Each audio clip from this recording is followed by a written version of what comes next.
All right, so we're recording. This is a good friend of mine, Matt Versaggi. He's got a background in artificial intelligence and quantum computing. He's going to answer some questions on what the future holds. I've been hearing a lot of stuff about artificial intelligence taking over the world, and I just want to get his input on it and how that might impact the real estate market and real estate business. So, Matt, what do you got to say? Well, welcome. It's a pleasure to be here. My background is in artificial intelligence. I've been in this space since the mid 80s, so I've got some history in this area. And probably for the last 5 years or so, I've been digging into quantum computing as well.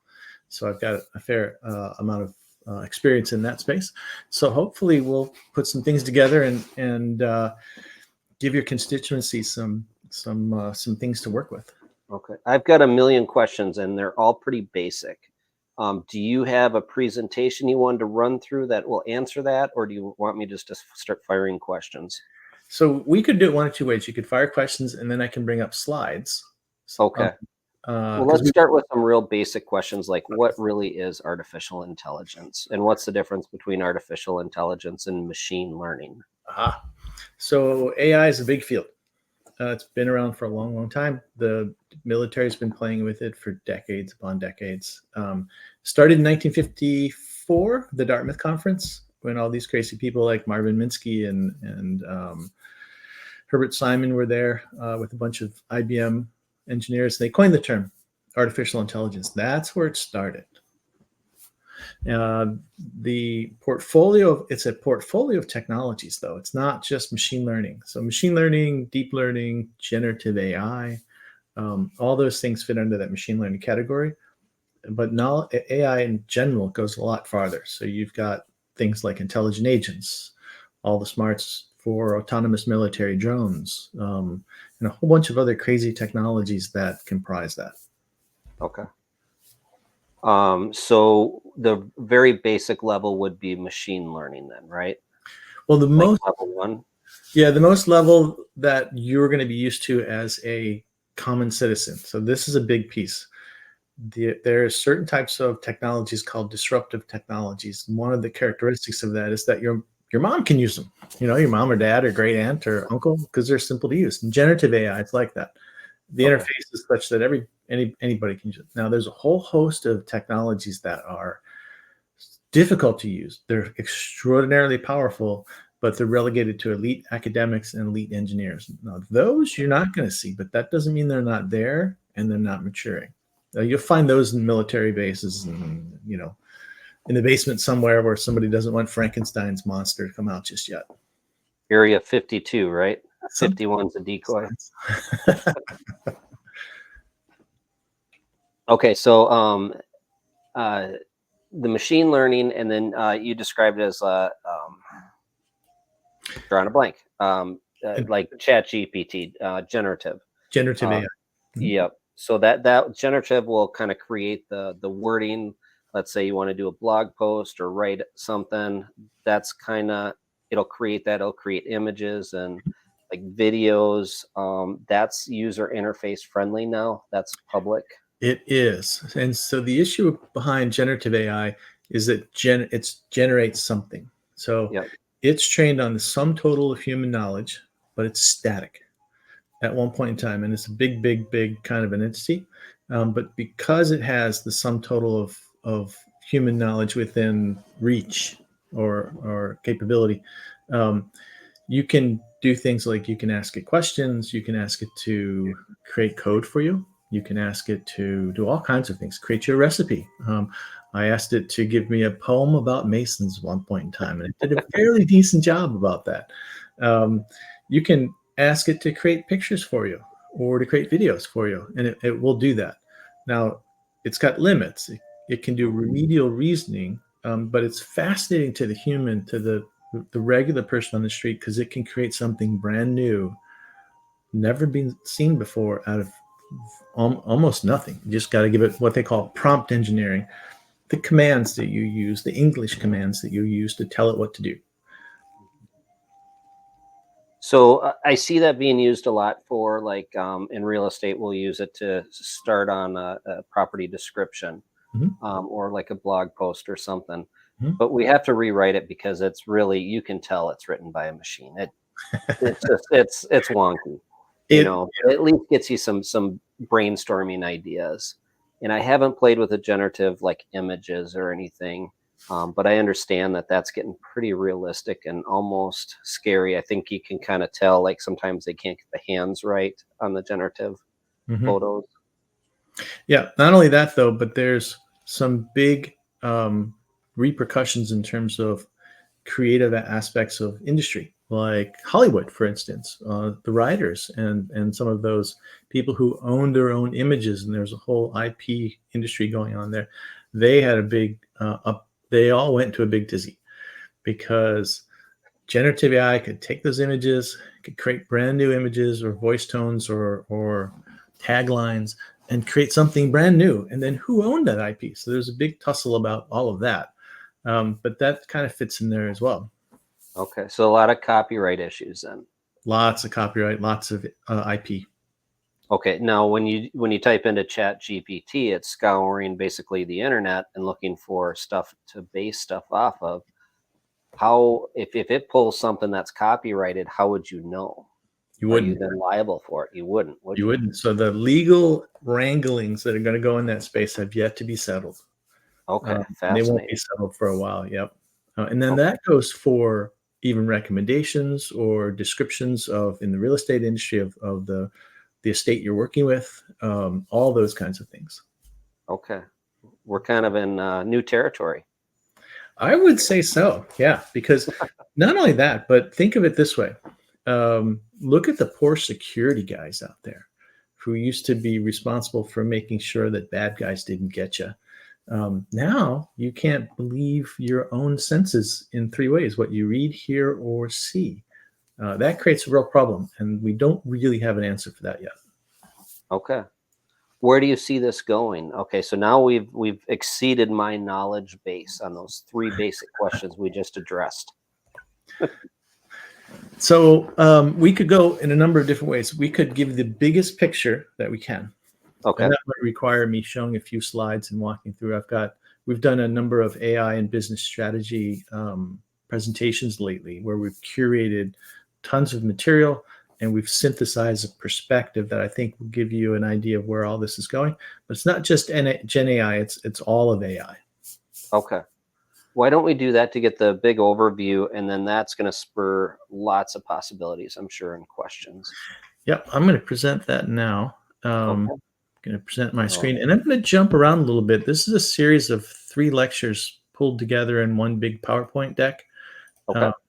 And so what I'm going to do is use this to spawn some ideas.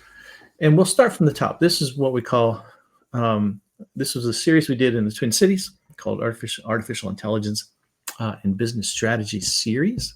And I created most of the content. And here's the big picture. We'll dig into some of this. Let me just go to here. When you think of AI and the world we live in and what it means, this slide will help give you context. So we live in this world, it's called a VUCAD world. This is the business world, the personal world that we live in. It's volatile, it's uncertain, it's complex, it's ambiguous, and it's digital. And then we factor in this crazy thing called artificial intelligence, which we look at as a general purpose technology, as opposed to Chat GPT. That's what that particular GPT stands for. Okay. We'll dig into these two things heavily. And then for us, that impacts business strategy. And it moves us to this crazy thing called Future Ready. A Future Ready organization is the different type of organization that's been built to handle or to survive, really, in this VUCAD world. So we'll look into that real quickly because those things matter. And then I'm going to throw a twist or two at you. So if you look at the VUCAD world, here's the big picture. First of all, it's a globe, the entire globe. Every country, every organization in every country is in a technology arms race. They're all gearing up. That's the backdrop against everything that we talk about. Is everybody's trying to get all kinds of technology, and it's not just AI either. And we're going to show you that too. That'll be the twist we throw into this at the end.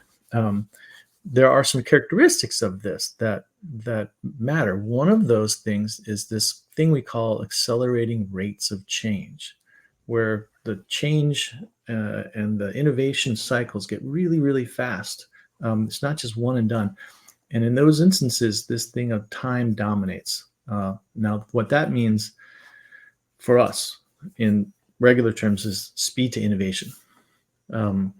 And for businesses, many businesses, not just the real estate, the speed to innovate new products, staying ahead of your competition is the only thing that will differentiate you between you and your competitors. So physical things and distance no longer matter, but the speed to bring new innovations to market and hold on to your clients really matter. There's a whole bunch of other things down here, but I won't bore you with those just yet. But all of these things taken together means that the way that businesses function right now won't survive. The form that businesses function in, we used to call this business model life cycles, just won't survive. So they've got to change. They have to become future ready, and that's a whole different big rabbit hole we could go down. What I want to do, though, is I want to move into this idea of AI as a general purpose technology. And when you think of that, think of it as electricity. What was the world like before electricity? What was the world like before rubber? Another general purpose technology. The steam engine, domesticated animal, steel. GPTs are one of those things that change power structures around the globe.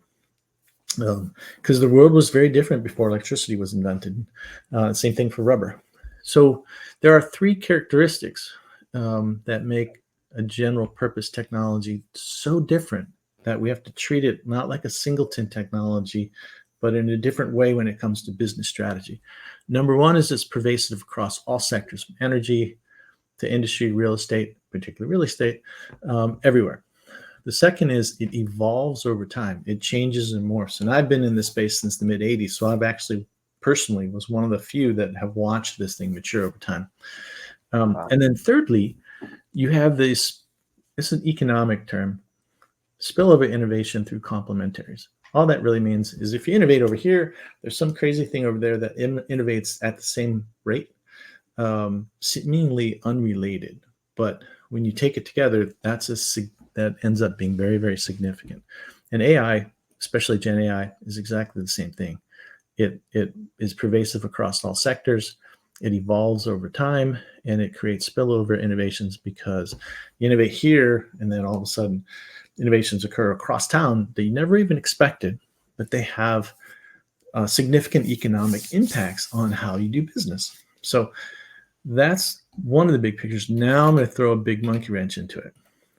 So from a strategy point of view, that all affects how we do strategy for big businesses and small businesses, the real estate market and all that. But there are a few other technologies that are general purpose technologies as well that are coming on the heels of this thing, that are being matured in stealth mode behind the scenes that they don't want you to know about. And it's not just digital. So AI is digital tech. We've all grown up with computers and cell phones and networks and things like that. So we kind of understand it, but very few people understand biotech, and hardly anybody understands nanotech. I'm one of the few people that understands quantum tech that kind of has a foot in all of these as well.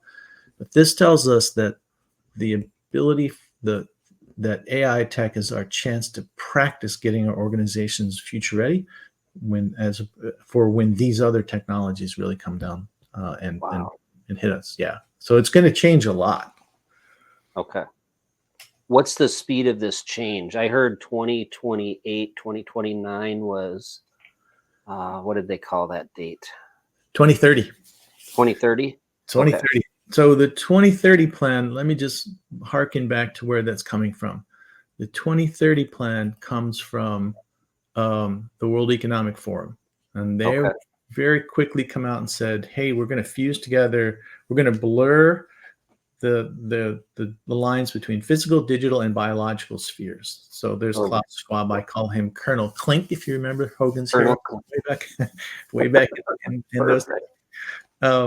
I was going to say Dr. Evil. That's a little newer. But they're talking about fusing this idea of transhumanism. We're going to fuse together biotech and digital and create humans that humans determine what the evolution of that that animal really is.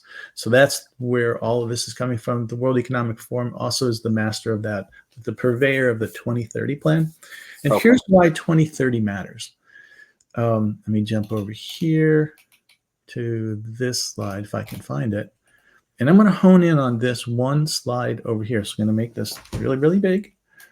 And then I'm going to move my screen around a little bit and try to make it a little bigger so you can see it, because I want you to see this. So this is called foresighting. Now, foresighting is replacing strategic planning and the business side of the house. Strategic planning is trying to figure out what the future is going to hold so you can move your business in the way and take advantage of those future things. That's going by the wayside. Foresighting is where you have a bunch of people who have been trained to establish some intellectual rigor to look for strong, legitimate systemic signals in the now. And then they extrapolate that out 10 years, because in 10 years, there's a magic number there. That's why you get the 2030 plan. In 10 years, everything is fluid. In 5 years, it's not. But 10 years, historically shown, and this is like a 60-year-old domain, everything is fluid. Technologies can be built, all of that. Now, the proof of that, so what these people do, and I'll get back to the proof, is they ferret around for legitimate systemic signals of the future. And then they use their training. They have certain capabilities that, through their training, much like anybody has when they go to college, learning accounting or finance or whatever. And they project themselves into a future and start investigating it. And they either learn what they want to do or what not. And then they come back and inform the present, and then they invent that future.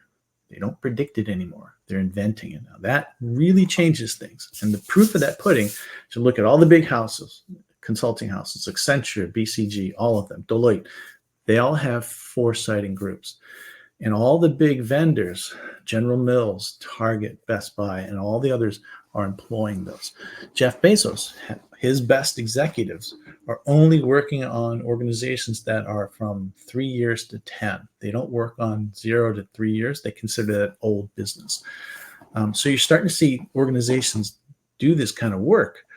And then when you backtrack that, that gives us an idea of like where these 2030 plans are really coming from, and what they mean. And that is a very interesting perspective as well. This slide can give you some perspectives on that, but they're a little generic. This one talks about how speed dominates. They talk about how innovation cycles get squished. So because of foresighting, we're making disruptive innovations faster and faster. And then this one here, I think, is really resonant because it talks about people in the workforce and the expiration date on your skills. You know, normally when you go in the workforce from 0 to 100, from when you walk in to when you retire down here, and I can make this a little bigger for you too, if that helps. Sure. And so what happens is that about 80% through, you kind of got to reskill. You know, your skills are getting stale.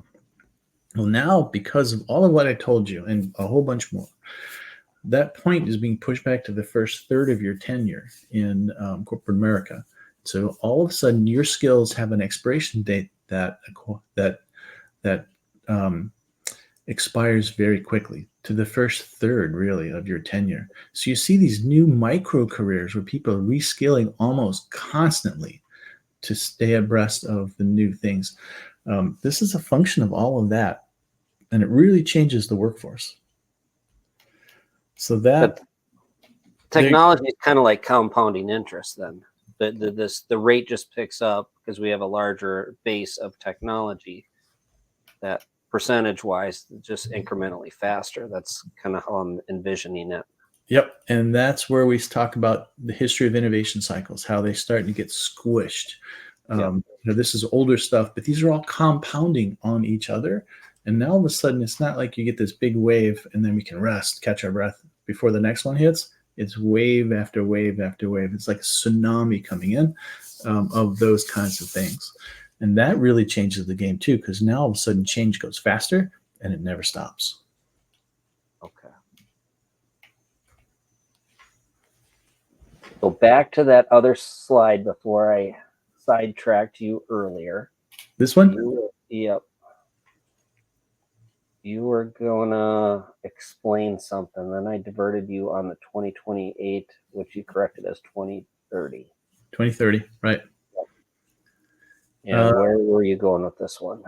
So with this one, the idea of having artificial intelligence is a practice tool. It's our opportunity to practice to get our organizations future ready, because these are all going to hit, as well as a whole lot more. And so this idea of getting your organization future ready, and what that means is really important. And it's something that we're going to have to do. It's a business fallout from those things happening in the background that we're going to have to really have to cope with in the future. And what are those other items that are coming that are behind the scenes? There's a whole host of those. There's where did I put that slide? I know I've got it lying around here. There's literally a whole host. That's what this thing are. There's multiple disruptive technologies. They're all maturing at the same time, and they're all maturing in all industries across the globe. So now all of a sudden we're not competing against the guy down the street. We're competing against the guy in Singapore or in Taiwan or in Central Africa. Maybe not Central Africa, but you get the idea. Yeah. Okay. So this is all this technology. I keep hearing people saying that this is going to be like a post-capitalistic world where this generative AI can create the cells basically and rebuild anything that you want, kind of like on the Jetsons. Is that like sci-fi at this point, or is that? No, let me actually walk you through some of that. So that's where biotech and nanotech are coming into play. Those are significant technologies. So we'll give you this. So this was an executive order that in September of 2022 that the Biden administration executed, right? This was establishing the bioeconomy. Now, these words matter. So he comes out and he says, hey, you know what? We're going to develop genetic engineering technologies and other technologies to read and write circuitry from biological cells. And so that we can predictably program biology in the same way we do computers. And then he starts talking about artificial intelligence and other advanced technologies and things like that. That's where we get the idea. Now that's directly in response to what the World Economic Forum is saying. By the way, who's the lobbyist group for big multinational organizations? They're just not, they're a think tank, but they're really a lobbying group, which should give you pause as well. But they're essentially talking about the same thing. And what they're really after is creating this idea of transhuman, taking a human and forging biotech, nanotech, AI, and lots of other cryogenics and things like that in that space. I did a talk in that called Technological Disruption in Minnesota that we kind of outlined a lot of those things, but that's really kind of where we're going. And, this is an executive order that we put out there that most people don't know about because they don't want you to know about it, but there's work being done in this space. Okay. I mean, alarm bells go off in my mind when I read that, but I don't understand it. Do I have cause to be alarmed? Oh, yes, you do. Okay. Yeah, yes, you do. Yes, because, think about it. Like, what could possibly go wrong if we're going to read and write to cellular structures and DNA and things like that for the human? What could we do that could go, oops? Now, is this what Elon Musk warns about on we've got to have some sort of regulations in play as this artificial intelligence? And is this the kind of stuff he's talking about? I think he knows a lot more than we do. Yeah. Being in the position that he's in.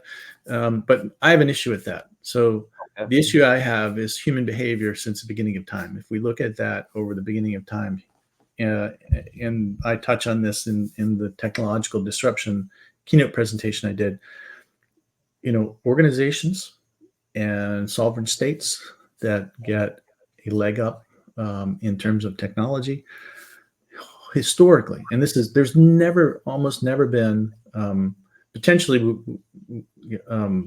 there's almost never been an exemption to this. They've exploited everybody else they possibly can. So the human propensity for exploitation when they get a leg up technologically knows no bounds. If you take a look at Oppenheimer, he's like, hey, if you have something sweet in technology, you just do it, and you worry about the ethical considerations later. He, by the way, invented the atomic bomb. So you know how this plays out from the long term. Here's one way we could look at it. This is nanotechnology.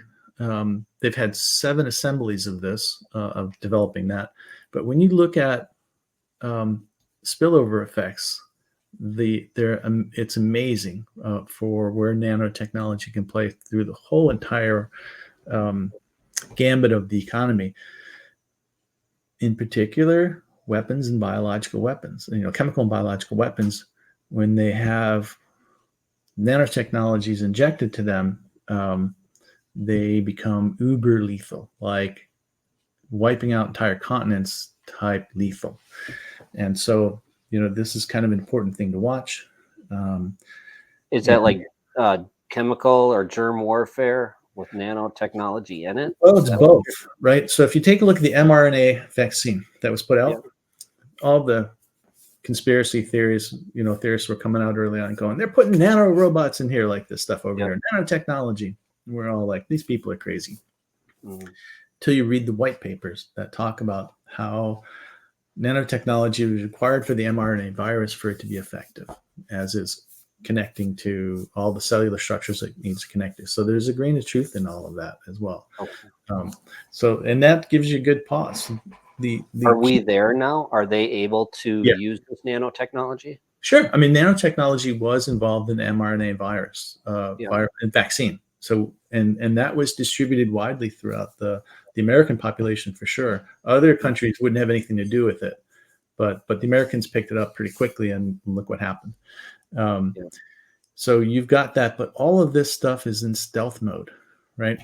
So you're going to have bioengineering going in stealth mode. You're going to have nanotechnology going in stealth mode. They don't want you to know about it until it's too late. We understand AI because it's digital and we've grown up with it, but very few of us have any background in biological or molecular nanotech spaces. I mean, I've got a background in quantum, so I have some lens in which to understand this, but trust me, all this is happening in stealth mode because they don't want you to know about it. And this is where I go out and say, hey, if you're going to have an organization that needs to survive the tsunamis of disruption that these kinds of things are going to cause, you've got our current inculcation of how all of our organizations are structured simply won't survive.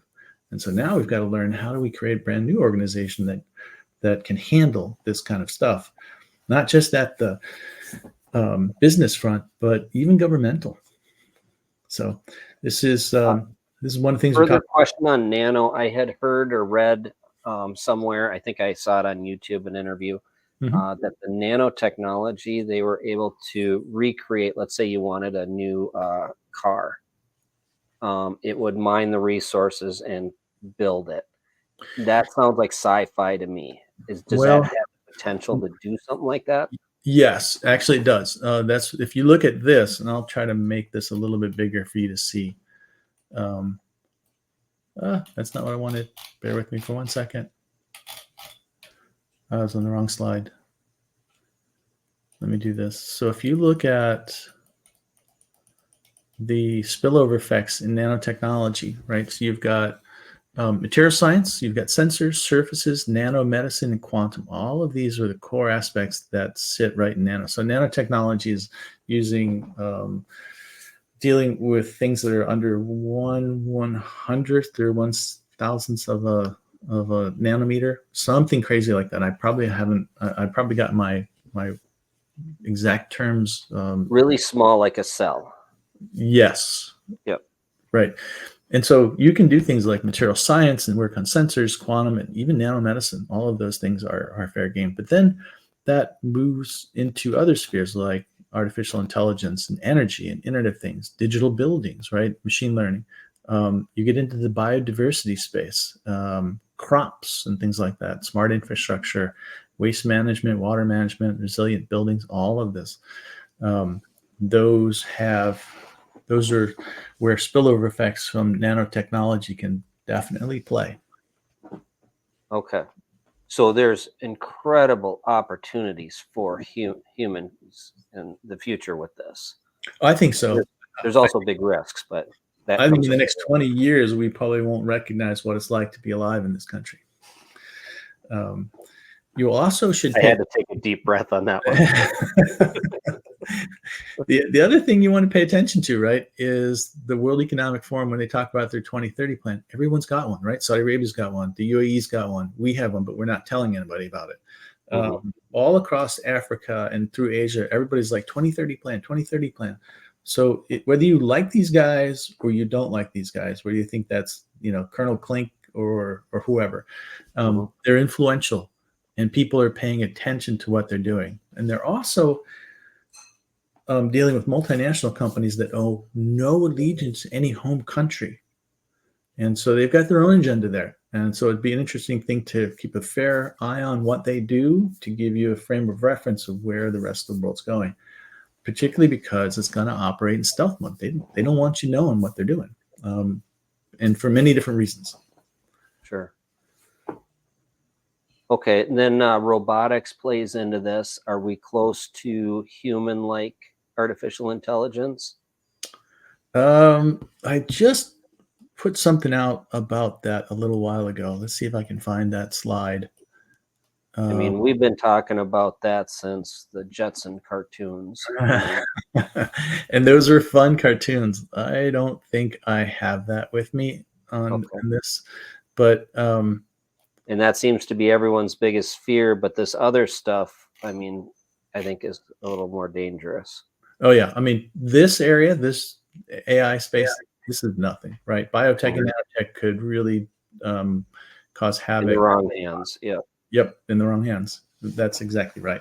So, well, a couple things. If you really want to go down that rabbit hole, right, of AI, it will, generative AI is going to make a big splash because it's a disruptive technology, and it's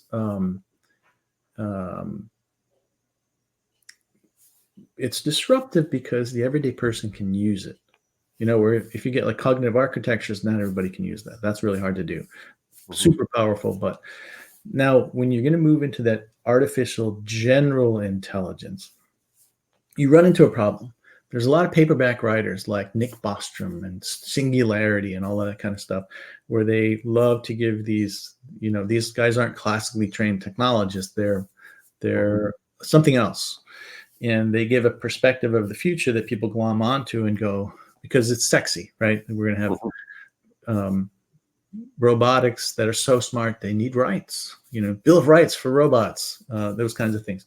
That's not, if you put your really good classical philosopher's hat on and reason through with intellectual rigor as opposed to with just rote feelings, then you get to a very different conclusion. One of those is that silicon creatures with consciousness and sentience, the kind that you and I have, are indigenous to carbon-based creatures. Because carbon-based creatures can capture souls, and souls from a different perspective are the only things that can spur true consciousness and sentience. And the definition of those is important because people like to move those definitions and go, no, this tree over here, this is conscious too. And it's not really. So that's one. And silicon creatures can't do that. So that's a big one. Okay. Now, that doesn't mean that we can't create really, really, really good killing machines with much less intelligence than consciousness and sentience. And one of those is, if you look at swarm technology and many of those other things where the military is using AI, you can make some pretty good stuff there. Yeah, I would imagine. So how are you recommending companies prepare for this wave of changes that is picking up speed? In the AI side, we've got a couple things that we do, and I'll find a few things that can help you there. One is that we do tell organizations you have to become future ready. Okay. Future Ready has some unique characteristics to it. One of them, and corporations that are future ready, there aren't many, but there's a few. Amazon's getting to be one. They're getting very good at detecting threats because they're using foresighting to do it. They have a proactive department that's looking at legitimate signals. They're ferreting out legitimate signals all across the business landscape and regular landscape to see which signals they can detect that has legs, that can do the distance in that 10-year time frame. And they're all of this. So future ready organizations now all of a sudden have this foresighting, this proactive function that's literally going out and ferreting hard, looking for those systemic signals. And those signals go from 2 to 10 years, right? So looking at these things and at different scales, from the micro scale to the massive scale of like an Amazon. Once they detect those and they come back and figure out how they want to invent the future, not predict it, then they respond. They have this immense responsive capability within an organization where they literally change the organization around to fit that. And Bezos is well known for that. And then they adapt. They actually move the organization around. But that's not it. The fourth one is they're tough. These organizations are tough. They have real resilience framework that are integrated through every aspect of that business. Now, this is a concept that most people, even in business school these days, aren't familiar with. The idea of creating organizational resilience frameworks, primarily because the business schools are old, they're late to adopt, and they've become outdated. They're more interested in making money and the appearance and virtue signaling than actually, getting real work done with, backed research. But this is one of those areas where organizations who have to become uber resilient do so in all the different aspects of their business, from finance to HR to communications to technology to everything. So this is what happens in those orgs. The other thing, if you're going to take the AI perspective, you have to do an assessment. You have to assess your organization. And one of those things that we do is we use models to do that. And let me go to this one page down here that better articulates that. Is this one right here. And the value there is that organizations that are mature in their AI spaces, they perform better. They do better. They have better performance in the marketplace. They outpace their competitors. They bring in better talent. They do all kinds of things that make them perform better in the wild. Now, there's lots of models, right? There's a MITRE model. We use that. Microsoft's got one. Accenture's got one. All that kind of stuff. These are models that people use to mature AI in their organization, particularly because mature orgs with technologies of the general purpose technology type, they do better.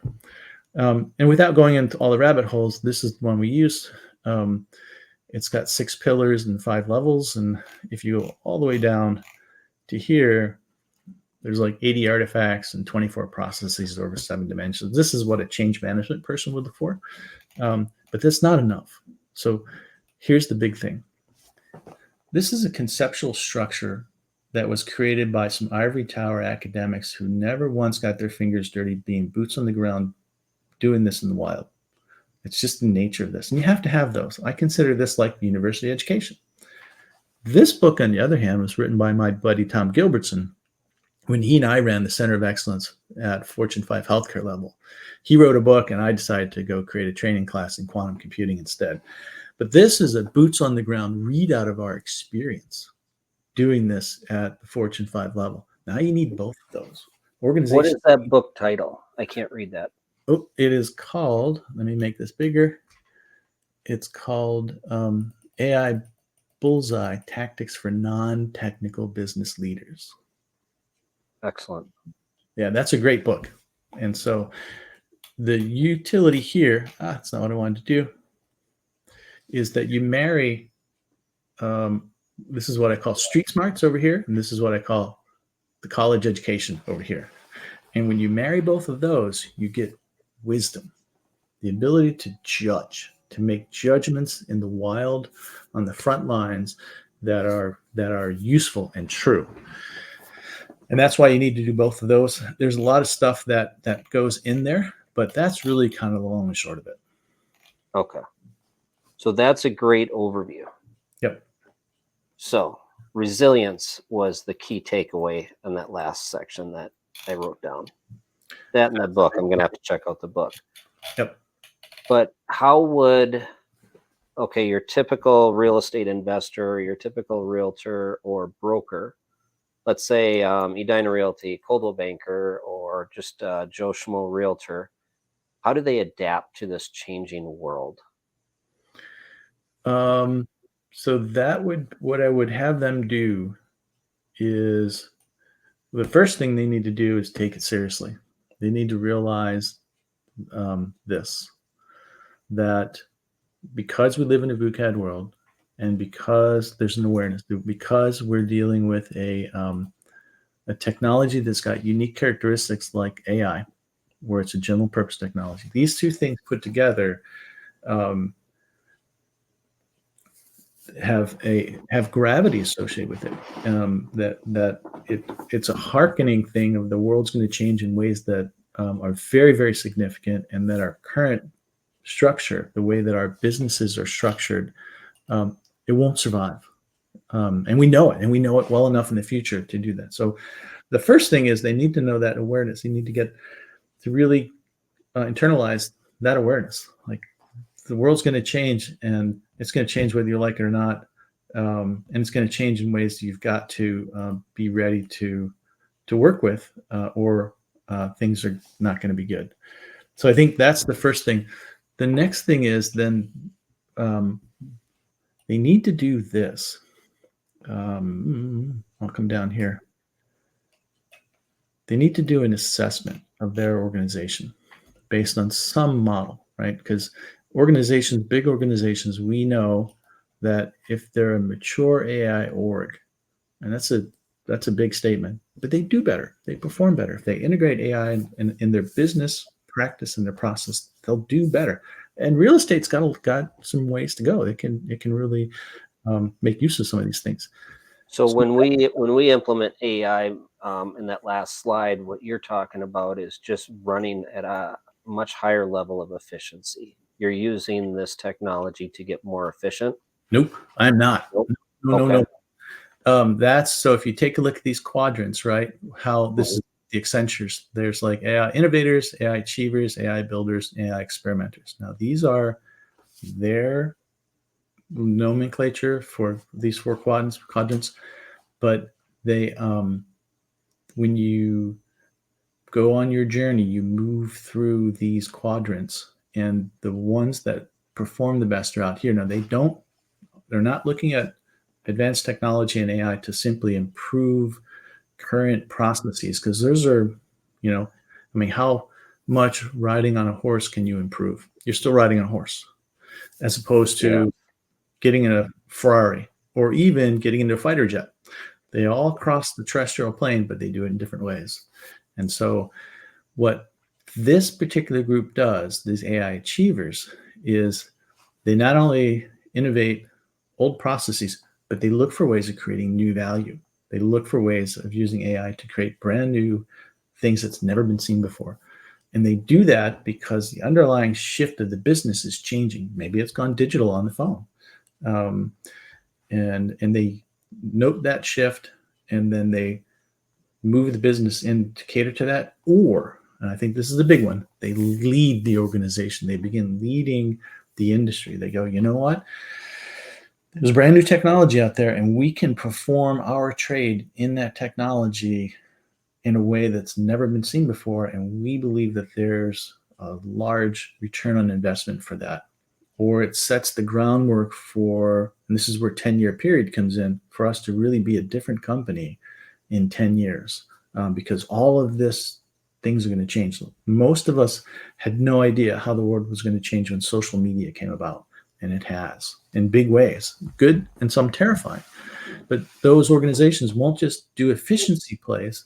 They'll do, let's do something new. Let's create, and let's continue pushing that boundary of doing new things. I think that the real estate industry has a lot of ground to cover. There's a lot of green fields there. So basically, if a broker or a realtor is going to look for opportunity, they would figure out how to use this technology to recreate the transaction experience. Oh, there's all kinds of stuff. That whole experience could completely morph into something totally different. So here's a for instance. One of the things you're thinking about is like we got two humans on the side there. Human talks to another human. It's kind of like Hollywood. I'm going to get my people to talk to your people, and then we'll have lunch. What if we took the humans out of the loop and those were intelligent agents on both the buyer side and the seller side? And those intelligent agents knew how to represent the buyer and the seller. They would talk to each I would other. say that's an oxymoron. Exactly. But they could do those kinds of negotiations behind the scenes without involving the human, because they know enough to literally talk to each other. And so this is kind of where we're going with intelligent agents and distributed systems that have components that can literally talk to other components, and go through wide swaths of digital kinds of real estate for you, figure out what you want based on certain parameters, come back and negotiate with the individual agents of all those without involving you. Okay, so these two digital agents, buyer, seller, agent, just theoretically find a match for the buyer and the seller, right? Yep. And that's all floating out on the interweb somewhere. It's all in the ether. All in the ether. And then electronic contracts, to handle it. Sure. Bitcoin or some other digital currency. So you've eliminated the financing, the title and the agents and the brokerage. Yep. This is definitely disruptive technology. Yeah, I would think so. And you have to think that way. Otherwise you get, it's called, we call that being imprisoned by your old perspectives, where you can't break out of your prison, even though you have all that Blockbuster. Yeah, exactly. Blockbuster had a chance to buy Netflix and like, whatever. It'll never catch on. Yeah, it'll never catch on. Yeah. I mean, I was around when, who was it? Weissapple from Motorola came out and said, digital phones are just a fad. It's never going to take on. We're analog. We're going to stay analog. We're going to rule the world. And now Motorola is not doing so well. No, I still like the Motorola phone. This one isn't it. The last one was Motorola, but okay. So now the next one is universal basic income. So now we're afraid this technology is going to create massive unemployment, right? Everyone's afraid of technology creating unemployment. Yep. Is that a real thing with this technology? No. Okay. So within all of this, when new technologies come about, you get the hypesters that are out there that are pontificating FOMO, fear of missing out, or FUD, fear, uncertainty, and doubt. I mean, all these acronyms that talk about the gaslighting and manipulation techniques, those techniques that have been honed over the years to get people to do what you want to do. They're front and center. So no, we don't. The research is not showing that, and there's been some good research showing that organizations will tend to augment their employees, and so to get the AI to do the heavy lifting of the drudgery work they didn't want to do anyway, but they had to do, and by doing that, then they weren't able to do all the really cool creative work that they've always wanted to do. The AI will tend to do that work first. It'll augment the human being, and then human gets to do all the really cool creative stuff. And so that's where we're seeing things go. We don't really see it tearing up all the jobs and limiting all the jobs. Now, if you really want to look at jobs getting eliminated, look at what the NAFTA agreement did way back when we signed that way back when. That eliminated a lot of jobs because we moved high-paying, decent jobs to cheaper venues overseas, and we continue to do that. That's going to eliminate jobs faster than, and other ideological movements will tend to eliminate jobs more so than AI will. Okay. Now, there is a thing you might want to think about. Remember we talked about biotech and how that's going to be significant? Let me give you an instance of how that changed the world today. So the COVID virus came about. And because the COVID virus came about, virtual work became a thing. Nobody would let workers work from home anymore because they didn't trust you, right? And so until they were forced to do virtual work, and they found out that there was no loss of productivity. In fact, there was gains in productivity, also gains in burnout too. Then virtual working became a thing. Now, because of that, if you remember the great tech layoffs of a year ago, what happened was there's this great price equilibrium phenomena going on where people on the West Coast and people on the East Coast were getting paid a lot more because of their geographic locations. You worked in LA, you worked in New York, and you got paid a ton more because, cost of living in Long Island and New York is very expensive. Now, all of a sudden, those guys are saying, you know what? Virtual working is a thing. I can go get somebody in the Midwest. I don't need to pay you $500,000 a year. I can go get salt of the earth guy in the Midwest who's just as good as you are, a lot nicer. He'll work for $300,000 a year. I can pocket $100,000 and I can dump you. And that's what happened. There's this price equilibrium that came about, and both those coasts experienced massive layoffs because the employers realized they could go get talent elsewhere. So virtual work did that. That was a direct response of biotech. Do you see that trend continuing? Oh yeah, in a big way. Absolutely. Yep, I do. Yeah, you're much closer to that world. I keep reading that companies are going to call workers back, and I've been told that they can't find the talent locally. They got to open it up. So is that what you're experiencing out there? Yeah. Yep. I absolutely am. Yep. And all sorts of mayhem is occurring too in that space. The recruiting industry is just getting abysmal. I think that's just secondary to where the journalistic industry has gone to as of late. Where if you go to LinkedIn, you can't you've got nefarious employers creating fake jobs, bringing people in with no intention of hiring them, but getting information from you. They'll get perspectives of how your particular industry works, and at the 11th hour, they go, "Oh, now we're going in a different direction."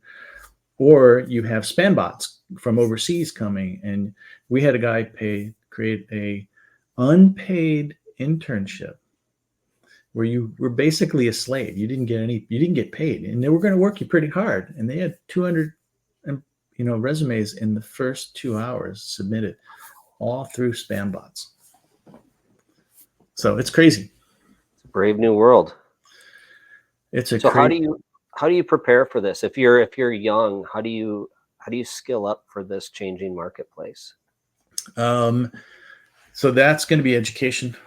That's going to be, stop watching TV, stop watching soap operas and all that other kind of stuff. Do your research, have weekly research where you're bettering yourself. And young men who are, 0 to 20, they should be doing this anyway, right? Because your time's not worth anything until you get more mature and can produce something. That's when the world's going to start paying attention to you. So you should be educating yourself, getting experience, all of those kinds of preparatory work. Yeah, that's another topic we should do someday online here is that presentation you've worked on, Better Man Project. That would be fun. Yeah. That's a good presentation. So where else, how does a realtor like me or an investor like me, I can't do a lot of the stuff big companies can do. Mm-hmm. How can I be nimble enough to take advantage of some of this? I mean, the paradigm's shifting. It is. So here's what you should think about. This is a really great slide. So we use this to tell organizations where they should hire their consultants from. But this also is to tell you where you can play too. So the two axes over here are practitioner capabilities from generic to very specialized. Like think of specialized like elementary particle physics or brain surgery. Down here it's like I can do email kind of thing. And then on this slide there's required business domain knowledge plus experience. So you can't just have read about it, you have to have done it. That's why we showed you the MITRE and then the book, which was a readout of experience, real world experience. So when you combine these two, you get 3 segments, this one down here, this middle one, and this top end. This gives you an idea of where consultants play, but also where you as an individual can play. So let's look at this. We'll start with the outliers, the really simple stuff where you don't need much knowledge or experience. It's kind of generic. Anybody can use what's called robotic process automation to automate various processes like email, search for things in documents, things like that. And it's a good place to play. By the way, Gen AI plays there too, because it's not really that specific just yet. That's why the Gen is there. It's generative, but it's also general. They're working on making that very specific. We'll see what happens in 2 to 3 years. But on the flip side, you get the really deep domain stuff where you have elementary particle physicists who are actually who know how your unique business works, and they can create brand new, unique digital assets that the organization can exploit. This is deep domain knowledge. You're not going to play there. You got to have a PhD, depending where you are. And the middle tier tends to be kind of that muddied water where you're a little bit of this and a little bit of that. That's another area to play in. But this is the area that most folks are going to tinker with, this sort of generic area. You have, if with your experience, you're a domain expert in your business, but you don't have too many AI skills yet, but you can get them. And so that'll have you start playing kind of in this area here, and until you get better skills or get a team around you, those kinds of things. So hopefully that helps a little bit. Yeah, that does help. I always kind of look at that Chat GPT as I'm not achieving anything with this, right? I'm kind of using that technology to brainstorm a little bit. I haven't done much with the generative AI with photos or videos, but I see some capabilities there. How do I go about playing with researching who may be willing to sell? Obviously that there's certain characteristics of a person getting ready to sell. You could identify those in the marketplace with artificial intelligence, or I'm not sure what you'd call it. Mm-hmm. But are there ways to go about and use that to increase your business? So as you get more into the business of real estate, you're going to get further away from my innate skill set. But so I can see two things. I can see the real estate industry itself maturing in this space. Like if you look at the, where generative AI can play, visual content, audio, text generation, code. I'll just make this a little bit bigger for you. Predictive analytics, is that the word I'm looking for? So that's one. But you can see where generative AI can begin to play. Generally you're going to see visual, audio, text, or code. And there's aspects of that can be out there. Non-generative AI can play in a lot of spaces. So I think you'd see two things. You could look at predictive analytics that could give you all the various characteristics of buyers who you might want to talk to. But you got to get the data first. That's a big thing in all of that. You have agents. What I mean by agents is intelligent agents that could go out in the wild and ferret out candidates for you, if you have the data there as well. That data gathering is a big deal. You could look through old buying habits or attributes of people who might be willing to buy and sell, like those people who just send off their kids to college and like, woo, we're free, we're going to go somewhere else. They could be good candidates. So there's this whole, psychographics of that best because you're a domain expert. And then the question is, how do we use AI to do two things: make the heavy lifting easier, so you don't have to do the drudgery work, and then expand your scope so you can reach more people, and then do a whole lot of other things. So that's one. It's assuming that the industry itself stays static, but it won't. What happens if all of a sudden now you've got an AI or an intelligent marketplace that's digital, that's trustworthy, and that's accurate, and that you move in that way? You can kind of expect to see these kinds of things as time goes on. And so as the industry itself matures and morphs into something different, you've got to follow it. And that'll keep you current. Wow. Yeah, and we're expecting like the next, what are we looking at? 5-6 years, we're in a much different world. Yeah. Pay attention to the 2030 plan. So what time is it now? 2024. You got like 6 more years before that. I had to stop and think about that one too. Yep. And so pay attention to, that's why I showed you the global scope, right? We need to give you the biggest scope we could to realize how that would funnel into what our small, narrow, provincial, local behavior patterns would be. All that stuff gets connected over time. So yeah, watch what the big world's doing, figure out how that's going to affect your small world, and then try to put some monitors out there to see if, maybe somebody's starting to create technology that could create a digital clearinghouse for interactive digital clearinghouse for real estate. That'd be interesting. Interesting. I'm going to have to think about that one. Process that a little bit. It makes the brain hurt. Well, yeah, especially, I've done almost 30 years in this business, and we've done it the same way for forever. And, right. It's just starting to change. And now how do you come at it from an outside, view? It's hard to see it when you're in the thick of it, Yep. Yeah, that's what we call the gravity. You're being imprisoned by the old way of doing things. And what we want to do is kind of let you keep that as perspective, because that's history, but then bolt on the ability to move out of that and begin to envision what it could be in the future. And the more you learn in that area, the more you can actually invent. Fantastic. Well, this gives us a lot to think about. Is there anything else we should address here?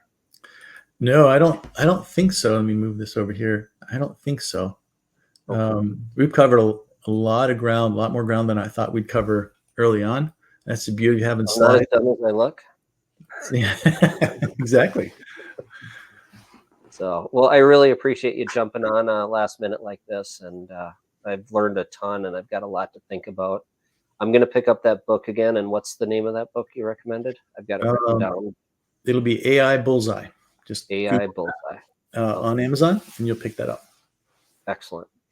Well, cool. Well, we'll do this with the Better Man Project here soon, and let me know your schedule. And I know you get a real busy schedule, so looking forward to it. Awesome. Well, enjoy your afternoon. Will do. Thanks for having me on board. Great. Thanks, Matt. Take care. Great. You too. Bye.